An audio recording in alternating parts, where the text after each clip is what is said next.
Hello everyone, welcome back to my channel. BCom और MCom के syllabus के इस सीरीज में आपका स्वागत है। आज का टॉपिक है compensation basis and salary administration. आज के टॉपिक में हम बेसिस और सैलरी के बारे में पढ़ेंगे। वेजेस और सैलरी की कुछ डेफिनेशन है। वेजेस क्या है? ऐसा रेम्यूनरेशन जो आप लेबर को पे कर रहे हैं उसके फिजिकल काम के लिए। अगर कोई व्यक्ति जो है फिजिकल वर्क कर रहा है और उसके लिए आप वेजेस पे करते हैं, ये वेजेस आपको वीकली या मंथली आप पे करते हो, फोर्टनाइटली पे कर सकते हैं। बेसिस में कई बार आप कंफ्यूज हो जाते हैं कि बेसिस और सैलरी में फ़र्क क्या है। देखिए, बेसिस जो पे की जाती है वो फिजिकल वर्क के लिए पे की जाती है। सैलरी की बात करें तो सैलरी व्हाइट कॉलर वर्कर को पे की जाती है, जैसे कि आप क्लर्क का काम कर रहे हैं, एडमिनिस्ट्रेटिव काम कर रहे हैं, प्रोफेशनल काम कर रहे हैं, तो आपको सैलरी वीकली भी मिल सकती है, मंथली भी मिल सकती है, एनुअली भी मिल सकती है। सैलरी व्हाइट कॉलर वर्कर को दी जाती है और बेसिस फिजिकल काम करने वाले वर्कर को दी जाती है। वेज रेट की बात करें, वेज रेट एक ऐसा अमाउंट होता है जो पर यूनिट के हिसाब से आपको कितनी रेम्यूनरेशन मिल रही है, उसमें उसको इंसेंटिव और ओवर टाइम को इंक्लूड नहीं किया जाता है वेज रेट में। वेज रेट में पर यूनिट के हिसाब से जो आपको अमाउंट मिल रहा है वो वेज रेट होता है। मनी एंड नॉमिनल वेजेस, ऐसी वेजेस जो मॉनेटरी टर्म में रिसीव हो रही हैं, पेड हो रही हैं, उनको आप नॉमिनल वेजेस कहते हैं या मनी वेजेस कहते हैं। रियल वेजेस क्या होती हैं?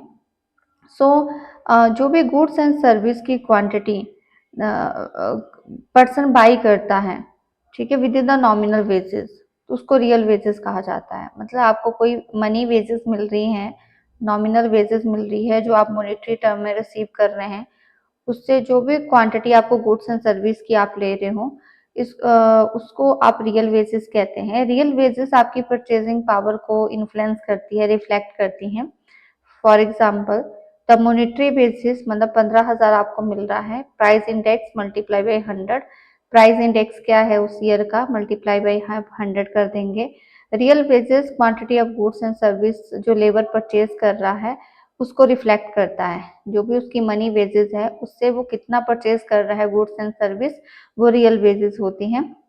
कुछ एक्स्ट्रा बेनिफिट होते हैं, फ्रिंज बेनिफिट, जो आपको सैलरी के अलावा दिए जाते हैं, चाहे वो बोनस हो या अदर अमाउंट हो, तो ये आपको एडिशंस में मिलते हैं। बेसिस और सैलरी के अलावा जो भी बेनिफिट दिए जाते हैं एडिशंस में, उनको आप फ्रिंज बेनिफिट कहते हैं। और बे मॉनिटरी फॉर्म में हो सकते हैं, नॉन मॉनिटरी फॉर्म में हो सकते हैं। नेक्स्ट आता है difference between the wages and salary. देखिए, वेजेस जो है वो लेबर को दी जाती है जो प्रोडक्शंस करता है, फिजिकली वर्क करता है।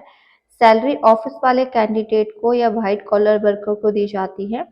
बेसिस एक डायरेक्ट कंपोनेंट होता है जो कॉस्ट ऑफ कमोडिटी के आधार पे दिया जाता है। जितना आपने प्रोड्यूस किया है, आउटपुट किया है, उस हिसाब से आपको बेसिस दी जाएगी।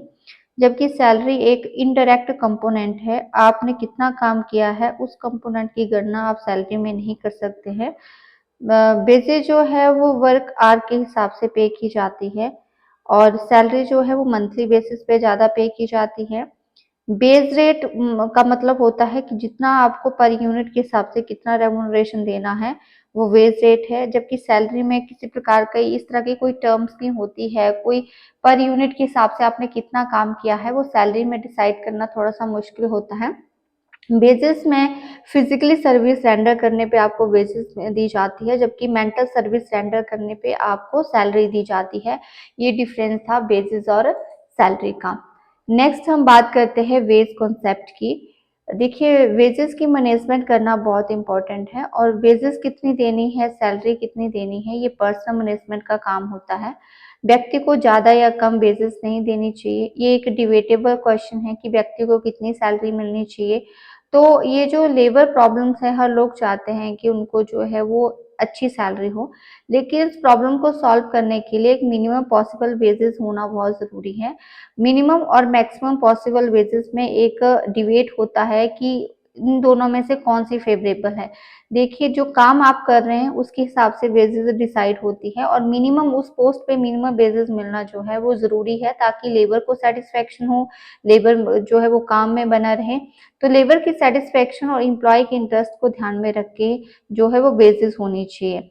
कुछ डिफरेंट ओपिनियंस है, इश्यूज है, जो कॉन्सेप्ट है मिनिमम वेजेस के, जैसे स्टैट्यूटरी मिनिमम वेजेस है, मिनिमम वेजेस कॉन्सेप्ट है, मिनिमम वेजेस या फेयर वेजेस, लिविंग वेजेस, ये क्या क्या है इसके बारे में हम अलग अलग डिस्कस करेंगे। इस कॉन्सेप्ट में जो पहला है वो है statutory minimum wages. Statutory minimum wages क्या होती हैं? जो वैधानिक तौर पे जरूरी होती हैं या वैधानिक तौर पे जो डिसाइड हो किया जाता है, कानून के थ्रू जो बेसिस डिसाइड की जाती है, जो मिनिमम बेसिस एक्ट 1948 के तहत जो भी बेसिस डिसाइड की जाएगी, कंफर्म की जाएगी, उसी को ही स्टैट्यूटरी मिनिमम बेसिस कहा जाता है। मिनिमम बेसिस जो है वो एक्ट के थ्रू फिक्स होती है, एक्ट के थ्रू दी जाती है। इस बेसिस के अकॉर्डिंग ना लेबर कोई एक्सप्लॉइट होगी, ना स्टैट्यूटरी मिनिमम बेसिस का जो मेन कॉन्सेप्ट है वो ये है कि व्यक्ति यहाँ पे एक्सप्लॉइटर नहीं होना चाहिए, उसको अपने काम का मिनिमम जो है वो आउटपुट मिलनी चाहिए। सेकंड है bare and minimum basis concept. Wage rate जो है वो जुडिशियल अवार्ड के थ्रू डिवाइड किया, वेज रेट जो है वो जुडिशियल या फिर इंडस्ट्रियल ट्रिब्यूनल के थ्रू या कोर्ट के थ्रू यहाँ पे डिसाइड किया जाता है कि कितना देना है, मतलब लीगली यहाँ पे एम्प्लॉयर को एम्प्लॉय को वो देना पड़ता है। तो जो मिनिमम वेज कॉन्सेप्ट है, वेयर या मिनिमम वेज कॉन्सेप्ट, इसमें वेज रेट जो डिसाइडेड है वैधानिक तौर पे, जुडिशियल तौर पे, ट्रिब्यूनल के तौर पे, वो पे करना पड़ेगा। That is the where and the minimum wage concept. Next आता है minimum wage concept. Minimum basis का मतलब है लिस्ट पॉसिबल लोएस्ट बेस, मतलब सबसे कम मिनिमम बेसिस देना। तो जो बेस रेट है वो नीदर न ज्यादा होना चाहिए ना कम होना चाहिए, एटलीस्ट मिनिमम होना चाहिए। जो मिनिमम वेज एक्ट 1948 है वो ये कहता है कि व्यक्ति जो काम कर रहा है उसके आधार पे उसको मिनिमम वेजेस मिलनी चाहिए, ताकि वो अपना लिविंग स्टैंडर्ड जी सके, हेल्थ पे खर्चा कर सके, सोशल डिग्निटी बनाए रखें, और लेबर की एफिशिएंसी के लिए मिनिमम वेजेस का होना बहुत जरूरी है, ताकि वो आम खर्चे कर सके, अच्छी लाइफ जी सके, फैसिलिटी उसको मिल सके। तो ऐसी बहुत सी ऑर्गेनाइजेशन है जो मिनिमम वेजेस के लिए डिमांड करती है, और जो बेस रेट है वो मिनिमम होना जरूरी है, ताकि लोग एक बेटर लाइफ जो है वो जी सके। नेक्स्ट आता है मिनिमम वेजेस क्या होती है। देखिए मिनिमम वेजेस जो है वो ओल्ड कॉन्सेप्ट है। 1928 में एक रेजोल्यूशन पास हुआ था इंटरनेशनल लेबर कॉन्फ्रेंसेस के आधार पे, जहाँ पे ये डायरेक्शन दी गई थी कि मिनिमम वेजेस जो है वो होनी चाहिए, हर कंट्री के मेंबर्स को मिनिमम वेजेस को फॉलो करना चाहिए।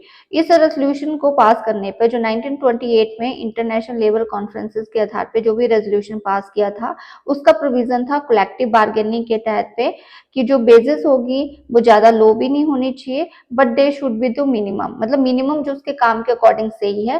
1928 में royal commission on labour setup हुआ, जो मिनिमम वेजेस यहाँ पे फिक्स किया गया। तो इंडिया में जो मिनिमम वेजेस फिक्स किया गया था वो रॉयल कमीशन के आधार पे फिक्स किया गया था 1928 में।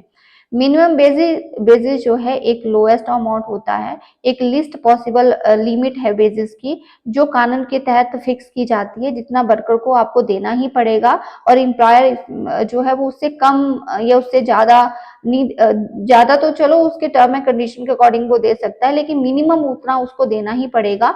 मिनिमम बेसिस जो है वो फिजिकल नीड की लेबर को देख के डिसाइड किया गया है, उसकी फैमिली की नीड को देख के डिसाइड किया गया है कि इतना तो मिनिमम आपको पे करना ही पड़ेगा जब आप ऑर्गेनाइजेशन में काम कर रहे हैं, और एम्प्लॉयर जो है वो एम्प्लॉय को पे करेगा। तो मिनिमम बेसिस आपकी लाइफ को बेटर बनाने के लिए, आपकी लिविंग स्टैंडर्ड को बेटर बनाने के लिए जरूरी होता है। कुछ स्टैंडर्ड है मिनिमम बेसिस के। तो मिनिमम बेसिस के जो है वो स्टैंडर्ड क्या है? फर्स्ट आता है, हमें मिनिमम बेसिस को डिसाइड करना पड़ेगा। मिनिमम बेसिस क्यों डिसाइड करनी है? ताकि हम अपनी फैमिली या वर्किंग कंडीशंस को अच्छा कर सकें, फैमिली को चला सकें।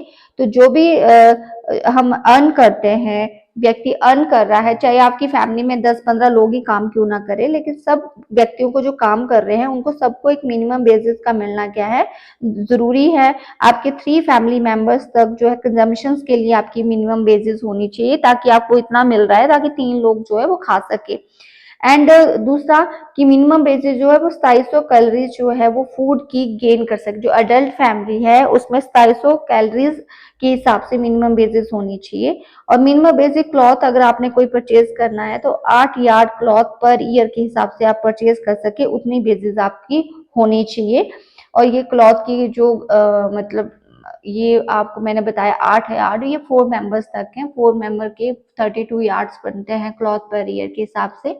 इसके अलावा जो मिनिमम वेजेस जो है इतनी होनी चाहिए ताकि आप मिनिमम रेंट जो है वो पे कर सकें। जहाँ भी आप रह रहे हो तो मिनिमम रेंट पे करने की उतना पे कर सके उतनी तो एटलीस्ट आपकी इनकम होनी चाहिए। दूसरा है मिनिमम बेसिस उतनी होनी चाहिए जो आपके 20% एक्सपेंडिचर जो है वो फ्यूल, लाइट या अदर्स पे आप कर सकें, उतनी आपकी मिनिमम बेसिस होती है। तो कुछ स्टैंडर्ड है जिस स्टैंडर्ड के आधार पे उस नीड के आधार पे मिनिमम बेसिस फिक्स की जाती है, जिसमें कि आप अपना रहना, खाना पीना, कलरीज रहना, ये सारी चीजें को कंसीडर करते हैं। खाने से लेकर पहनने तक जो है वो रहने तक, और दूसरा जो छोटे मोटे खर्चे होते हैं आपके एक्सपेंडिचर्स उनको भी इंक्लूड करके मिनिमम बेसिस को डिसाइड किया जाता है। और हर ईयर में मिनिमम बेसिस की जो रेंज है वो चेंज होती रहती है, वो डे टू डे टाइम्स में आपकी चेंज होती रहती है। नेक्स्ट है द मिनिमम बेसिस रेट। देखिए मिनिमम बेसिस रेट 1948 में फिक्स किया गया था और इसके फॉलोइंग क्राइटेरिया है। मिनिमम टाइम रेट, मतलब टाइम के हिसाब से भी मिनिमम रेट फिक्स किया जाता है, जैसे कि 10 to 5 अगर काम करेंगे तो इतना आपको मिनिमम बेसिस रेट मिलेगा। दूसरा minimum piece rate. Minimum piece rate का मतलब है कि जितना आप प्रोडक्शन करेंगे उस हिसाब से आपको उतना मिनिमम अमाउंट मिलेगा ही मिलेगा। नेक्स्ट आता है गारंटी रेट। मिनिमम जो रेट होता है वो लेबर के थ्रू पे किया जाता है, और जो गारंटी का मतलब है that is the paid as per the surety. Guarantee rate ऐसा मिनिमम रेट होता है जहां पे पीस रेट के हिसाब से व्यक्ति काम करता है, लेकिन बेसिस उसको टाइम रेट के हिसाब से दी जाती है। नेक्स्ट है over time rate. Minimum rate fix जो है वो एक्स्ट्रा वर्क काम करने के लिए होता है, जैसे कि माना कि जो मिनिमम टाइम या पीस रेट है, इसके अलावा जो आप एक्स्ट्रा काम करते हो, एक्स्ट्रा वर्क करते हो, उसके हिसाब से आपको टाइम रेट दिया जाता है कि एक्स्ट्रा कितने घंटे काम कर रहे हैं, उस हिसाब से आपको सैलरी और ज्यादा दी जाएगी। Different different wage rate. देखिए मिनिमम रेट जो है वो फिक्स होता है डिफरेंट कैटेगरीज के लिए। कुछ डिफरेंट डिफरेंट एम्प्लॉयमेंट के क्राइटेरिया होते हैं जिनमें अलग अलग वेज रेट होता है, जैसे ओल्ड, यंग, चाइल्ड, फ्रेशर्स के लिए अलग अलग से वेज का रेट है, वो उस हिसाब से उनको पे किया जाता है। कुछ प्रिंसिपल है मिनिमम बेसिस के। Principle of the fair basis, लोगों को फेयर बेसिस मिलनी चाहिए, इक्वल एफिशिएंसी एक्सपीरियंस के हिसाब से इक्वल जो है वो बेसिस सैलरी मिलनी चाहिए। नदर जो है फर्म कैपेसिटी टू पे। यहाँ जो मिनिमम बेसिस रेट है वो फर्म की कैपेसिटी के आधार पर डिसाइड किया जाता है कि फर्म कितना पे कर सकती है, उस हिसाब से मिनिमम बेसिस रेट डिसाइड किया जाता है। And standard of living principle of the basis. Minimum basis इतनी होनी चाहिए कि व्यक्ति जो अपनी नेसेसिटी को पूरा कर सके, जो आपकी मिनिमम नेसेसिटी होती है, फूड, क्लॉथिंग, शेल्टर, इतना आप पूरा कर सके, अपने स्टैंडर्ड लिविंग को थोड़ा सा हाई कर सके, उतना आपके पास मिनिमम बेसिस का होना क्या है, जरूरी है। जो ऑर्गेनाइजेशन मिनिमम बेसिस को डिसाइड करती है तो उसको बनाने के लिए कुछ डिफिकल्टी भी होती है जो उनको फेस करनी पड़ती है। सबसे पहले lack of the base level. जो फर्स्ट प्रॉब्लम रहती है मिनिमम बेसिस की वो बेस लेवल की रहती है कि किस बेस लेवल के आधार पे मिनिमम बेसिस को डिसाइड किया जाए। वो बेस लेवल क्या होगा, तो जो बेस लेवल है वो डिससेटिस्फाइड नहीं होना चाहिए, और जो बेस लेवल है वो किस आधार पे हम मतलब बेस डिसाइड करेंगे, स्किल्ड अनस्किल्ड लेवल के आधार पे, तो एफिशिएंसी के आधार पे, इफेक्टिवनेस के आधार पे, जो वो जो बेस सिलेक्ट करना है वो उसमें थोड़ी सी दिक्कत रहती है, वो डिफिकल्टी रहती है। दूसरी प्रॉब्लम रहती है demand for worker and the firm capacity to pay. मतलब जो वर्कर की डिमांड है, कितनी सप्लाई वर्कर की है, कितना पे करना है, तो वो फिक्स करना भी थोड़ा सा मुश्किल रहता है कि डिमांड कितनी है वर्कर की। तो लेबर जो है always demanded to the high. Labour हमेशा ही चाहती है कि उनको हाई सैलरी दी जाए, जबकि फर्म चाहती है कि उनको कम अमाउंट जो है वो पे किया जाए। तो इन दोनों की प्रॉब्लम के हिसाब से जो है वो एक मिनिमम एक रेट फिक्स करना थोड़ा सा टफ रहता है। Cost of the living index. जो लिविंग इंडेक्स है उसके आधार पे आप मिनिमम बेसिस को आप फिक्स करते हैं। जो प्राइस लेवल होता है, तो जो नेसेसिटी ऑफ लाइफ है, जो आपने परचेज करनी है चीजें, उसके हिसाब से मिनिमम बेसिस आपका डिसाइड होता है। लेकिन एक बार मिनिमम बेसिस डिसाइड हो गया, लेकिन टाइम तो चेंज हो रहा है, टाइम के अकॉर्डिंग महंगाई तो बढ़ रही है, तो वो भी एक लिविंग इंडेक्स जो है वो प्रॉब्लम क्रिएट करता है कि जो लिविंग इंडेक्स का कॉस्ट है वो प्रेजेंट के हिसाब से जो है वो सही नहीं बैठता है। Difference in efficiency of the labour. Some time हम मिनिमम बेसिस रेट बना तो देते हैं, लेकिन उस रेट के हिसाब से व्यक्ति जो है या तो वो ज्यादा ही कुशल होता है या तो ज्यादा ही वो काम नहीं करता है। तो उस हिसाब से एक लेवल डिसाइड करना जितना उसको मिलना चाहिए। कई बार जो स्किल्ड व्यक्ति होते हैं उनको कम सैलरी मिलती है, जो अनस्किल्ड होते हैं उनको ज्यादा सैलरी मिलती है। तो उस हिसाब से एफिशिएंसी जो है, एफिशिएंसी के हिसाब से डिसाइड करना मिनिमम बेसिस रेट, तो थोड़ा सा उसमें भी दिक्कत रहती है कि कितना डिसाइड होना चाहिए। नाउ हमारा नेक्स्ट टॉपिक है concept of the fair basis. देखिए, फेयर बेसिस का मतलब है कि जो भी आप दे रहे हो वो बिल्कुल फेयर हो, सही हो। वो मतलब हर चीज के अकॉर्डिंग जो आप पेमेंट कर रहे हो वो आपको वर्कर के अकॉर्डिंग जो है, चाहे वो ऑर्गेनाइजेशन के अकॉर्डिंग है, वो फेयर होनी चाहिए। जितनी भी इंडस्ट्री है उनको अपने वर्कर्स को लिविंग वेजेस या फेयर वेजेस देनी पड़ती है, और जो पेमेंट है लिविंग वेजेस की वो पॉसिबल नहीं हो पाती है डिसाइड करना अंडर डेवलप्ड और डेवलपिंग कंट्री में। और जो डेवलप्ड कंट्री है वहां पे भी पूरी तरह से उस लिविंग या फेयर वेजेस के ऑब्जेक्टिव को ढंग से पूरा नहीं किया जाता है। बेसिस जो है वो पेइंग कैपेसिटी ऑफ इंडस्ट्री भी इन्फ्लुएंस करती है, नेचर ऑफ द वर्क भी इन्फ्लुएंस करता है कि क्या काम है कि उस हिसाब से कितना पे करना है। तो जो रेट डिसाइड किया जाता है उसमें बहुत से पॉइंट को ध्यान में रख के डिसाइड किया जाता है। तो the rate of wages by industry has to be fair point of view. जो भी आप रेट डिसाइड कर रहे हो वो बिल्कुल फेयर होते हैं। तो जो फेयर रेट पे जो बेसिस डिसाइड होती है उसी को ही फेयर बेसिस कहा जाता है। बेसिस का ऐसा रेट जो फेयर होगा उसको फेयर बेसिस कहा जाता है।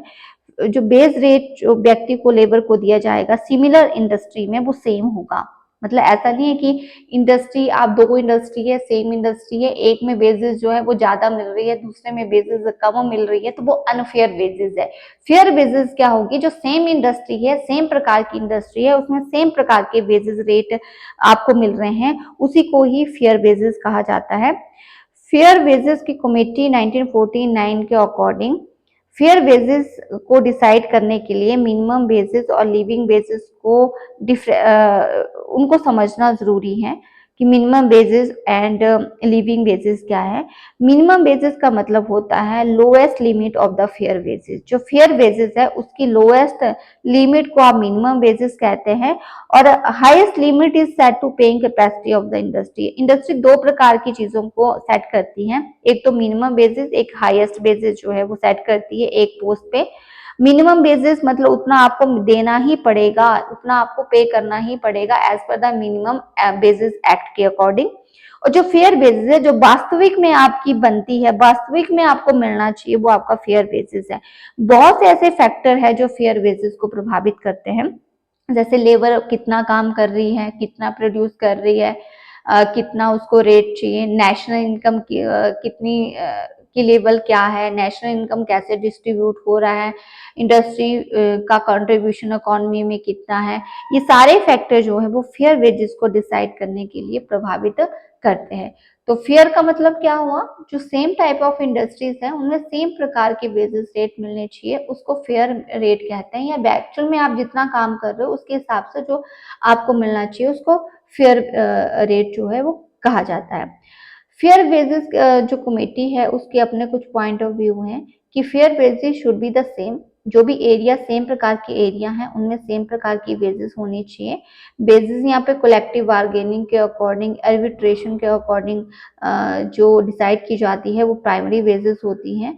और जहाँ पे हम बेसिस के जो कैपेसिटी के अकॉर्डिंग जब हम ज्यादा पे कर रहे हैं तो उसको हम फेयर वेजेस ट्रीट करेंगे। एंड जो लोअर लिमिट होती है उसको हम मिनिमम वेजेस कहते हैं। और minimum wages should be the earning to living wages. मतलब मिनिमम वेजेस बहुत जरूरी है, अपने लाइफ को सरवाइव करने के लिए मिनिमम वेजेस जरूरी है। अगर फेयर वेजेस को एक शब्द में समझना है कि वे सेम काम पे हमें सेम प्रकार की वेजेस हमें मिलनी चाहिए। एंड ये मैंने आपको बता दिया।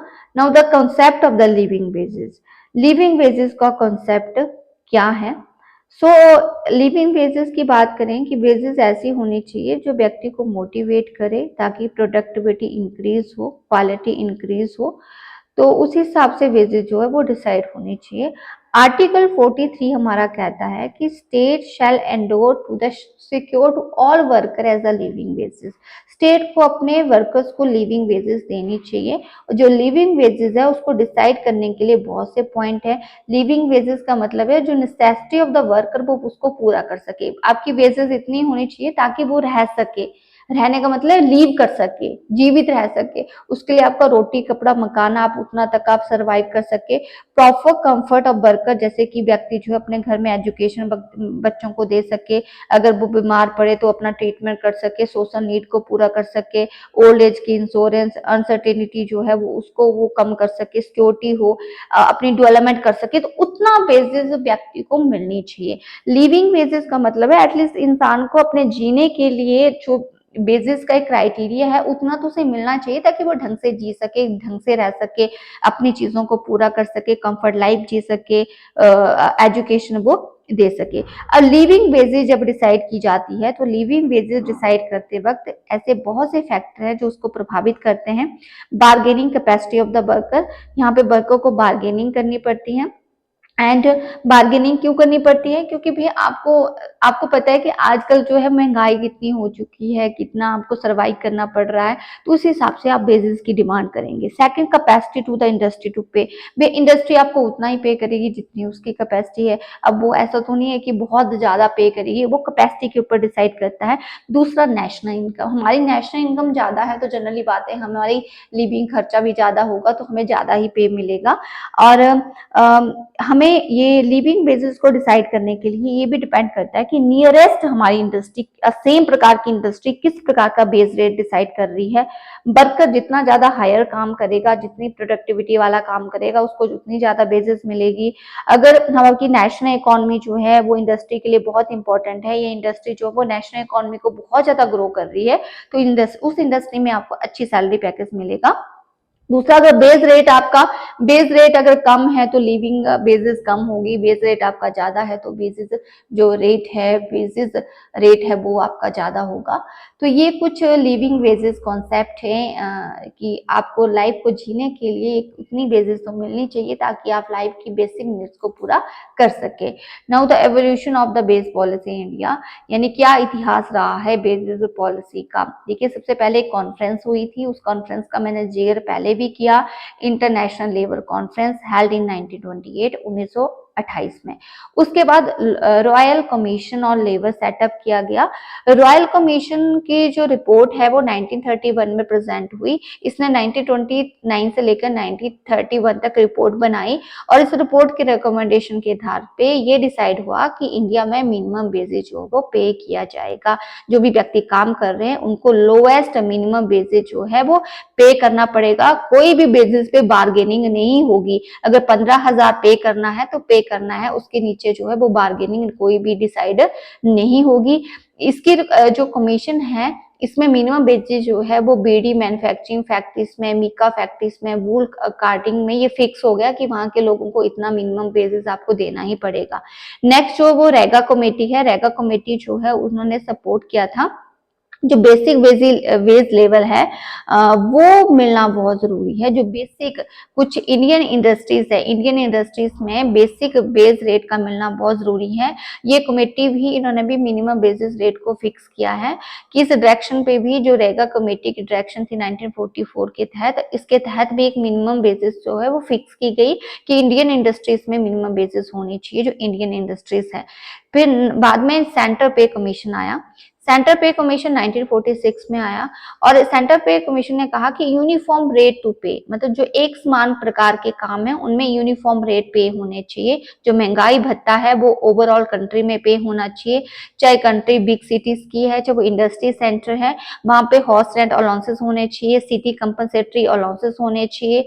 तो उस डायरेक्शन पे लोगों को, ताकि वो बेटर लिविंग वेजेस हायर कर सके और किसी तरह का डिस्क्रिमिनेशन ना हो। तो देखिए, जो सेंटर पे कमीशन है 1946, तो उसमें अलाउंसेस की बात की गई, डीएनएस महंगाई भत्ते की बात की गई, यूनिफॉर्म पे रेट की बात की गई, एक प्रकार के रेट होने चाहिए, चाहे वो बिग इंडस्ट्री सेंटर्स है उसमें एचआरए भी होना चाहिए, सिटी कंपनसेटरी अलाउंसेस भी होने चाहिए। एंड नेक्स्ट जो है वो आया फर्स्ट सेंटर पे कमीशन। सेंटर का फर्स्ट सेंटर पे कमीशन 1947 में आया, क्योंकि 1946 में जो सेंटर पे कमीशन था उसने तो जस्ट बिल पास किया। एक्ट ये बना 1947 में, फर्स्ट सेंटर पे कमीशन। इसमें मिनिमम बेसिस स्टैंडर्ड डिसाइड किए गए कि मिनिमम बेसिस स्टैंडर्ड होने चाहिए। उसके बाद मिनिमम बेसिस एक्ट बना। अब एक्ट जो है वो बिल के बाद बनता है, हमेशा याद रखना। तो जब एक्ट बना तो पार्लियामेंट में पास हुआ 15 मार्च 1948 में, और इस एक्ट में मिनिमम बेसिस एक्ट जो है वो कुछ शेड्यूल्ड एम्प्लॉयमेंट में सेंट्रल गवर्नमेंट में फिक्स कर दिया गया कि जितने भी लोग काम कर रहे हैं, जो वो चाहे वो इंडस्ट्रीज में है, सेंट्रल गवर्नमेंट के एम्प्लॉई हैं या अदर डिपार्टमेंट के एम्प्लॉई हैं, चाहे रेलवे के एम्प्लॉई हैं, ऑयल सेक्टर के एम्प्लॉई हैं, they should be get to the minimum basis. उनको मिनिमम बेसिस जो है वो देनी ही पड़ेगी कुछ शेड्यूल्ड एम्प्लॉयमेंट सेक्टर्स में। तो इस प्रोविजन के तहत जो मिनिमम रेट फिक्स किए गए, और इसमें जो इंटरवल है वो does not be exceed to the 5 year. आपको मिनिमम बेसिस जो है वो देना ही पड़ेगा, दैट्स फिक्स उसमें हो गया। नेक्स्ट जो committee on the fair basis, एक फेयर बेसिस की कमेटी बनाएगी। अब मैंने फेयर बेसिस क्या बोला, आपको बताया कि भाई फेयर होना चाहिए। ऐसा नहीं कि एक इंडस्ट्री में ज्यादा सैलरी मिल रही है दूसरे में कम मिल रही है, नहीं, जो सेम प्रकार के काम है उसमें फेयर बेसिस होनी चाहिए। लिविंग बेसिस, अपने आम लाइफ को जीने के लिए उतना बेसिस तो आपको मिलनी ही चाहिए। मिनिमम बेसिस जो है is that which is not only meet to the physical need. Minimum basis का मतलब ये है कि आपको मिनिमम देना ही देना, उसको कोई मतलब नहीं है चाहे वो आपकी फिजिकल नीड को आप पूरा कर पा रहे हैं उस मिनिमम नीड से, बाकी काम कर पा रहे हैं नहीं कर पा रहे हैं। मिनिमम बेसिस का मतलब जो आप काम कर रहे हैं उसमें एक लोअर लिमिट है वो फिक्स कर दी गई है, उस लोअर लिमिट के आधार पे वो मिनिमम आपको मिलेगा मिलेगा। लेकिन लिविंग बेसिस जो हमने पहले पढ़ा, लिविंग बेसिस क्या होती है कि अपने बेसिक नीड को पूरा करने के लिए, फिजिकल नीड को पूरा करने के लिए उतना बेसिस आपको मिलनी चाहिए ताकि आप फिजिकल नीड को पूरा कर सके, बच्चों का खर्चा कर सके, अपनी बीमारी पे खर्चा कर सके, एसेंशियल नीड को पूरा कर सके, सोशल नीड को पूरा कर सके, वो आपकी लिविंग बेसिस थी। फेयर बेसिस का मतलब क्या है कि सेम प्रकार के अगर जहां भी आप काम कर रहे हैं उस हिसाब से जो अमाउंट है वो आपको फेयर होना चाहिए। मिनिमम बेस भी आपको मिले लेकिन लिविंग बेसिस भी होनी चाहिए। मिनिमम लिमिट जो है वो फेयर बेसिस की होनी चाहिए, मैक्सिमम लिमिट और मिनिमम लिमिट उतना आपको मिलना चाहिए। और जब भी आप रेट फिक्स करते हैं तो जो रेट फिक्स किया जाता है वो डिपेंड करता है व्यक्ति में कितनी स्किल है, कितनी प्रोडक्टिविटी वो काम कर रहा है, नेशनल इनकम कितनी है, आपकी इंडस्ट्री कितना दूसरे सेक्टर्स में कंट्रीब्यूट कर पा रही है, उस हिसाब से मिनिमम बेसिस फिक्स होती हैं। इसके अलावा जो और भी बेसिस 5 ईयर प्लान थे जिनमें मिनिमम बेसिस जो है वो रिकमेंडेशंस होती रही है उसमें। नेक्स्ट हमारा एक्ट है मिनिमम बेसिस एक्ट, जिसके ऊपर मैंने बात की थी कि कमेटियां बनने के बाद एक्ट बना, और जो मिनिमम बेसिस एक्ट 1948 है उसका काम था कि जितने भी सेक्टर्स हैं they should provide to minimum basis. तो लेबर जो है वो तभी अच्छा काम करेगा, तभी प्रोडक्टिविटी इंक्रीज होगी, इफेक्टिवली एफिशिएंटली काम करेगा जब उसको अर्निंग उसकी अच्छी हो रही है, उसको कुछ बेटर मिल रहा है। तो कंपनी के ऑब्जेक्टिव तभी अचीव हो सकते हैं जब लेबर सेटिस्फाई है, लेबर एफिशिएंटली काम करेगा, और लेबर के लिए मैक्सिमम वेजेज जो है वो वर्कर को पे करनी चाहिए ताकि वो अपना स्टैंडर्ड लिविंग इम्प्रूव कर सके, लेबर की एफिशिएंसी इम्प्रूव हो।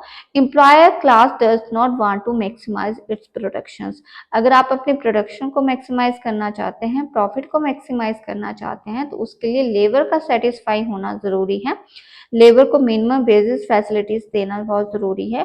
लेबर मैक्सिमम बेसिस चाहता है, फैसिलिटी चाहता है, लेकिन उसके आधार पे कलेक्टिव बार्गेनिंग करके हम सेफ इंटरेस्ट हम अपनी तरफ लेते हैं। लेकिन कलेक्टिव बार्गेनिंग का मतलब ये नहीं कि हम लेबर को एक्सप्लॉइट करेंगे। तो कलेक्टिव बार्गेनिंग एक एक्सप्लॉइटेशन मेथड है, तो उससे बचने के लिए क्या हुआ, मिनिमम बेसिस एक्ट आ गया। भी अब आप क्या करोगे, बार्गेनिंग नहीं कर सकते हैं। अब आपको जो सरकार ने फिक्स कर दिया है, जो पार्लियामेंट ने फिक्स कर दिया, अब उतनी बेसिस आपको पे करनी पड़ेगी। मिनिमम बेसिस एक्ट लाने का जो मेन कारण था वो था एक्सप्लॉयटेशन से बचाना, ताकि जितने भी व्यक्ति काम कर रहे हैं इंडस्ट्रियल सेक्टर में, चाहे वो स्किल्ड लेबर है, अनस्किल्ड लेबर है, तो उसको बताना। बहुत से ऐसे वर्कर जो अनस्किल्ड होते हैं, ऑर्गेनाइज सेक्टर में काम करते हैं और बार्गेनिंग कैपेसिटी के कारण उनको बहुत कम पैसा मिलता है, तो भाई उनके इंटरेस्ट को प्रोटेक्ट करने के लिए मिनिमम बेसिस लाया गया। रॉयल कमीशन लेबर ने सुजेशन दी थी कि मिनिमम बेसिस का होना बहुत जरूरी है, जो लेबर को प्रोटेक्ट करेंगे। बीड़ी अदर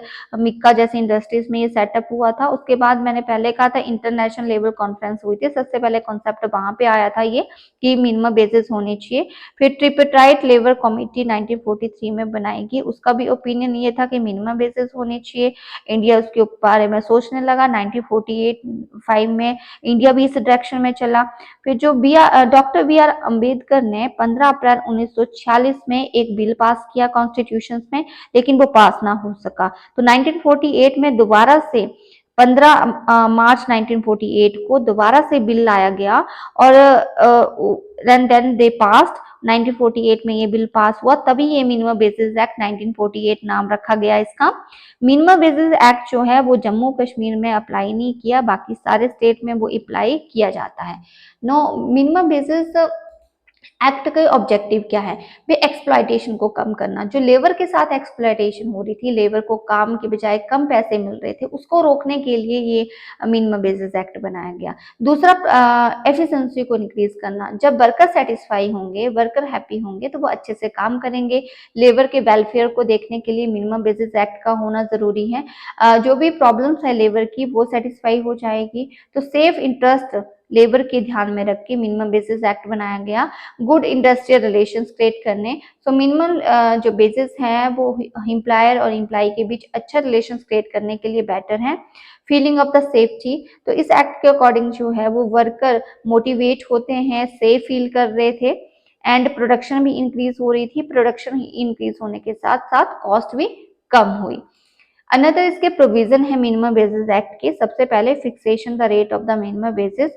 सेंट्रल स्टेट गवर्नमेंट ने मिनिमम वेजेस रेट को फिक्स किया। डिफरेंट डिफरेंट शेड्यूल एम्प्लॉयमेंट में डिफरेंट डिफरेंट जो कैटेगरीज है एम्प्लॉयमेंट में, उसमें मिनिमम वेजेस एक्ट अप्लाई किया गया और उसके तहत जो है वो डिसाइड किया गया। लेकिन जो मिनिमम बेसिस हैं वो अलग अलग क्राइटेरिया के आधार पर डिसाइड होती हैं, जैसे कि minimum time basis, minimum piece basis, basis के आधार पे मिनिमम बेसिस देना, guaranteed time rate, overtime rate, इसके आधार पे मिनिमम बेसिस जो है वो डिसाइड की गई। Second, minimum base rate. Base rate का मतलब है पर यूनिट के हिसाब से आपको कितना देना है। तो जो बेस रेट दिया जाता है वो आपके डिपेंड करता है जितना आप मैन्युफैक्चर कर रहे हैं, जितना आप प्रोड्यूस कर रहे हैं। और बेस रेट जो बेसिक बेसिस का रेट होता है वो उतना होना चाहिए ताकि आप अपने लाइफ को सरवाइव कर सके। जो बेसिक रेट होना है उसको लिविंग स्टैंडर्ड को आप सरवाइव करने तक होना चाहिए। Function of the minimum base determination. जब मिनिमम बेसिस डिसाइड की जाती है तो वो कौन से ऐसे कार्य हैं जो करने पड़ते हैं। तो देखिए जो सेंट्रल स्टेट गवर्नमेंट है जब भी मिनिमम बेसिस को डिसाइड करती है तो वो प्राइस इंडेक्स को भी देखती है, लिविंग स्टैंडर्ड को भी देखती है, लोगों की कैलोरीज को भी देखती है, खाने पीने रहने तक की हर चीज को देख के डिसाइड की जाती है। Determination of the daily working hours. So जब भी हम मिनिमम बेसिस देते हैं किसी व्यक्ति को तो हम उसमें ये देखते हैं कि कितने घंटे व्यक्ति काम कर रहा है, उसके हिसाब से वीकली, आवरली जो है वो बेस रेट दिया जाता है। ओवर टाइम रेट जो है वो मिनिमम बेसिस के अलावा होता है, जो एक फिक्स बेसिक पे फिक्स होती है। उसके अलावा अगर कोई व्यक्ति काम कर रहा है तो ओवर टाइम रेट होता है। ओवर टाइम रेट भी अलग से डिसाइड किया जाता है कि व्यक्ति अगर ओवर टाइम कर रहा है तो उसको कितना पे किया जाएगा। Record and register. Minimum basis देने के लिए व्यक्ति का पंक्चुअल होना, उसका रिकॉर्ड मेंटेन किया जाता है, उसकी सर्विस देखी जाती है, उस हिसाब से मिनिमम बेसिस कितनी आगे बढ़ रही है, कितनी देनी है वो डिसाइड होता है। पेनल्टी, अगर कोई भी कंपनी मिनिमम बेसिस एक्ट को पूरा नहीं करती है तो उसको पेनल्टी और फाइन दिया जाता है। मिनिमम बेसिस एक्ट में लगातार अमेंडमेंट होती रहती हैं। ये अमेंडमेंट 5 साल के बाद जो है कंटिन्यू चली रहती हैं। 1949 में अमेंडमेंट हुई, 1950 में हुई, 51 में हुई, तो हर साल कुछ ना कुछ जो है इस एक्ट में अमेंडमेंट होती रहती है, चेंजेस होता रहता है। तो ये प्रोविजन थे मिनिमम बेसिस एक्ट के।